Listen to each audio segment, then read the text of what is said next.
సిద్దిపేట జిల్లా గజ్వేల్ పట్టణంలో బీజేపీ నాయకులు ప్రెస్ మీట్. కాంగ్రెస్ గ్యారంటీల గారడీ, 6 అబద్దాలు, 66 మోసాలు, కాంగ్రెస్ ఏడాది పాలన వైఫల్యాలపై బీజేపీ ఛార్జ్ షీట్ విడుదల. కాంగ్రెస్ ప్రభుత్వ ఏడాది పాలనపై బీజేపీ సీనియర్ నాయకుల విలేకరుల సమావేశం. కాంగ్రెస్ ప్రభుత్వం ఏదైతే ఉందో ఈ మోసాల మీద ఫిర్యాదు చేయడానికి మీకు ఒకటి టోల్ ఫ్రీ నంబరు మా దగ్గర ఉంది. భారతీయ జనతా పార్టీ ఈ నంబరు ఎవరైనా సరే ఈ మోసాల మీద రైతులు కావచ్చు, గ్రామ సమస్యల మీద ఎవరైనా ప్రజలు కావచ్చు ఒక కాల్ చేయాల్సి వస్తుంది. ఆ కాల్ చేసి మీ సమస్యలు ఏమైనా ఉంటే ఈ నంబర్కు ఫోన్ చేసి చెప్పాలని కోరుతా ఉన్నాం. ఈ ఫోన్ నంబర్ వచ్చేసి 9240152447. మళ్ళీ ఒకసారి చెప్తాను, 9240152447. ఒక ఛార్జ్ షీటు మేము ప్రవేశపెడతా ఉన్నాం. కాబట్టి ప్రజలు అర్థం చేసుకోవాల్సింది ఏంటంటే సంవత్సరం పాటు ఈ పార్టీ ఏం చేసింది, మరి దీని మీద ప్రతిసారి కూడా భారతీయ జనతా పార్టీ ఉద్యమం చేస్తా ఉన్నది. మాకు ఇక్కడ గవర్నమెంట్ లేకపోయినా గత 10 సంవత్సరాల నుంచి కూడా యుద్ధం చేస్తూ గజ్వేల్ గద్దె దింపిన చరిత్ర మా భారతీయ జనతా పార్టీకి ఉంది. కేసీఆర్ ను గద్దె దింపిన చరిత్ర మా భారతీయ జనతా పార్టీకి ఉంది. అలాగే ఈరోజు కాంగ్రెస్ గవర్నమెంట్ కూడా ఖచ్చితంగా గద్దె దింపే రోజు వచ్చేసింది. మూసీ ప్రక్షాళన అని చెప్పేసి మీరు మూసీ నదిని పెట్టుకున్నారు. ఒకప్పుడు ఆయన కాళేశ్వరం పెట్టుకుని లక్షలు దండుకున్నాడు. ఇప్పుడు మూసిని పెట్టుకుని మీరు లక్షలు దండుకోవాలనుకుంటున్నారు. మీ పనే ఇది అయిపోయింది. దొందే మీరిద్దరూ ఒకటే. కాబట్టి ప్రజలను మోసం చేస్తూ ఈ రెండు పార్టీలు కూడా ముందుకెళ్తా ఉన్నాయి. ఆ పార్టీ ముందుకెళ్ళింది 10 ఏళ్లు, ఈ పార్టీ మేము కూడా 5 ఏళ్లు ఇదే రకంగా ప్రజలను మోసం చేసుకుంటూ వెళ్తా అంటే మేము ఇక్కడ ఖాళీగా ఏం లేము. భారతీయ జనతా పార్టీ దీన్ని ఖండిస్తూనే ఉంటది. భారతీయ జనతా పార్టీ అవసరమైతే ఎన్ని కేసులైనా చేసుకున్నా పర్లే కానీ ఈ పార్టీని కూడా, ఈ రేవంత్ రెడ్డి పార్టీని, కాంగ్రెస్ పార్టీని గద్దె దించే వరకు పోరాటం చేస్తామని చెప్పి మేము సమయంగా అందరికీ చెప్తా ఉన్నాం. జై హింద్, జై భారత్. నేడు రాష్ట్ర పార్టీ పిలుపు మేరకు, అలాగే సిద్దిపేట జిల్లా అధ్యక్షుడు గంగాడి మోహన్ రెడ్డి పిలుపు మేరకు కాంగ్రెస్ గ్యారంటీల గారడీ, కాంగ్రెస్ పాలన వచ్చే 7వ తారీఖు వరకు సంవత్సరం కాలం పూర్తి చేసుకుంది. కాబట్టి దానికి ముందు ఏదైతే అబద్దాలు చెప్పుకుంటూ మోసాలు చేస్తూ సంవత్సరం పాటు గడిపారు. దీనికి సంబంధించి గత ప్రభుత్వం ఏదైతే ఉందో 10 సంవత్సరాల పాలనలో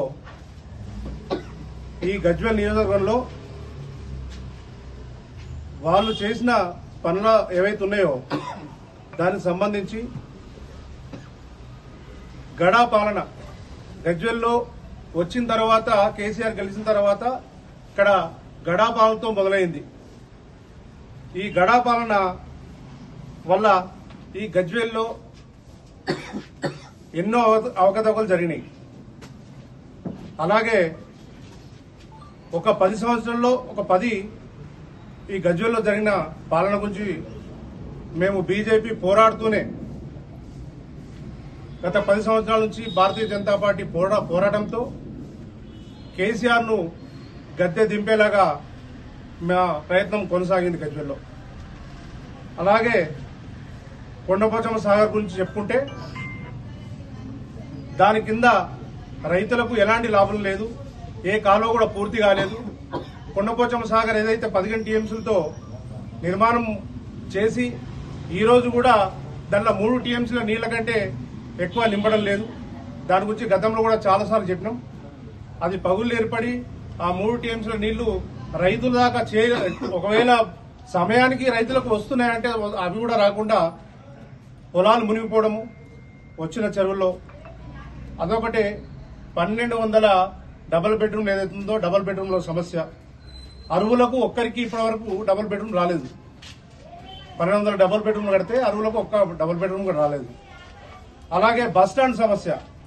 ఆ బస్టాండ్ కోసము మా భారతీయ జనతా పార్టీ కార్యకర్తలు చాలా ఇబ్బందులు పడి ఎన్నోసార్లు ఫైటింగ్ చేస్తే గత ప్రభుత్వము 1 సంవత్సరం 2 సంవత్సరాల ముందు హరీష్ రావు ఓపెన్ చేసిన బస్ స్టాండ్ ఇప్పటికి కూడా అది నిరుపయోగంగానే మిగిలిపోయింది. ఆ రోడ్డు కూడా వాళ్ళకు ఇండ్లు పోయిన వాళ్ళకు ఇప్పటికి కూడా వాళ్ళకు ఎలాంటి డబ్బులు కానీ ఏమి కానీ ఇవ్వకుండా ఆ రోడ్డును అలాగే వదిలేసడం జరిగింది. పూర్తి కానీ రింగ్ రోడ్డు సమస్యనైతే రాష్ట్రంలో 10 సంవత్సరాల నుంచి కేసీఆర్ రాత్రి తీసుకొచ్చేసి మల్లన్న సాగర్ నుంచి తీసుకొచ్చి ఎన్నో పడేసిండు. కానీ ఒక్క రింగ్ రోడ్డు కొన్ని కిలోమీటర్లు, ఒక 2 కిలోమీటర్లు 3 కిలోమీటర్లు అది ఒకటి చేయలేకపోయిందంటే ఇక్కడ ఏం జరుగుతుందో అర్థమవ్వాలి. అలాగే గజ్వేల్కి సంబంధించిన నిధులు ఏవైతున్నాయో పక్క నియోజకవర్గాలకు ఇక్కడ నుంచి తరలింపు జరిగింది. అలాగే R&R సమస్య, ఇక్కడ శ్మశాన వాటిక లేదు. వాళ్ళని తీసుకొచ్చి రాత్రి పడేసి వాళ్ళని మొత్తం అనాథం చేసి పడేసారు. అలాగే గజ్వేల్ నిధులు మొత్తం పోయినాయి, సిద్దిపేట పోయినాయి. గజ్వేల్ అభివృద్ధి పేరుతో నిధుల దుర్వినియోగం. మున్సిపాలిటీ వార్డుల్లో 100 కోట్లు శాంక్షన్ చేసి ఆ 100 కోట్ల ఏవైతున్నాయో డ్రైనేజీలు కానీ రోడ్లు కానీ అవి కంప్లీట్ చేయలేదు. అలాగే ఈ 10 సంవత్సరాల్లో ఇప్పుడు నేను చెప్పింది 10 సమస్యలు ఉన్నాయి. కాబట్టి గత ప్రభుత్వం పాలన ఆ రకంగా ఉంటే భారతీయ జనతా పార్టీ కొట్లాడి ఎన్నో కేసులు చేసుకొని ఎన్నో ఇబ్బందులకు గురై ప్రజలకు బాగా దగ్గరై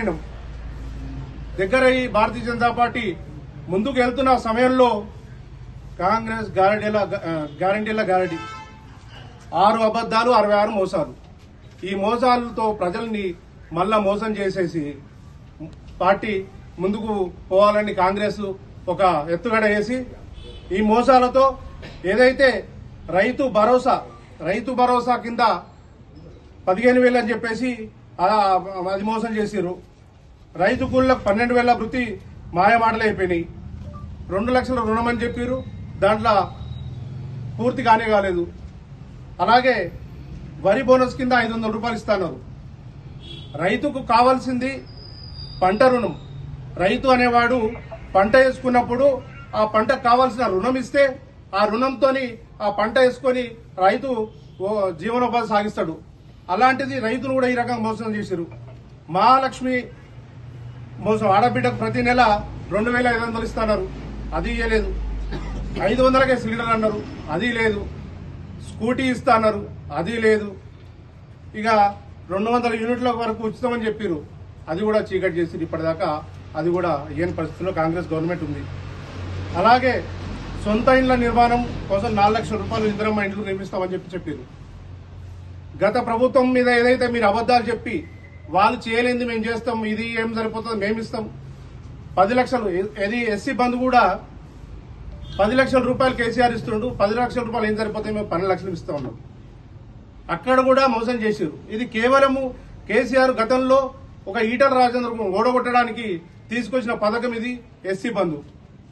మరి నువ్వు ఆయన మోసం చేసిండు, ఆయన తర్వాత మళ్ళీ వచ్చి నువ్వు కూడా మోసాలు చెప్పి అబద్దాలు చెప్పి ఈ పార్టీని మీరు గెలిచిన తర్వాత ఈ సంవత్సరం పాటు మీరు చేసింది ఏమీ లేదు, ఒరగబెట్టింది ఏం లేదు.